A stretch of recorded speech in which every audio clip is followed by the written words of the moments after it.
গাইবান্ধায় সরকারি প্রাথমিক বিদ্যালয়ের সহকারী শিক্ষক নিয়োগ পরীক্ষায় নকলের চেষ্টাকালে কথা বলার ডিভাইস সহ ৫১ জন পরীক্ষার্থী আটক হয়েছে।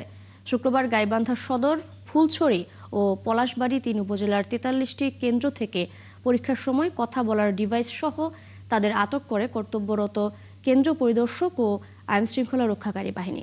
নিয়োগ পরীক্ষা সুষ্ঠু ও স্বচ্ছভাবে পরিচালনার জন্য কঠোর নিরাপত্তা ব্যবস্থা গ্রহণের পাশাপাশি ১৪৪ ধারা জারি করেন জেলা প্রশাসক। আটকদের মধ্যে ছিল গাইবান্ধা সদরের ৩৭ জন, পলাশবাড়ির ১২ জন এবং ফুলছড়ির ২ জন।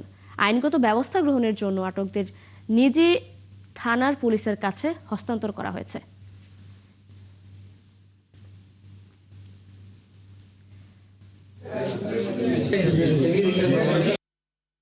কিছু ক্যান্ডিডেটকে দেখা গেছে তারা কানে ডিভাইস নিয়ে এবং তাদের হাতে একটা ব্যাটারি জাতীয় অন্য আরেকটা ডিভাইস ছিল শরীরের মধ্যে, এরকম দুইটা ডিভাইস নিয়ে তারা উত্তর কোন জায়গা থেকে হয়তো কানেক্টেড ছিল, সেখান থেকে উত্তর আসতেছিল। এই অবস্থায় এরকম ডিভাইসের তাদের ফাংশন, সেভাবে তাদেরকে অ্যারেস্ট করা হয়েছে।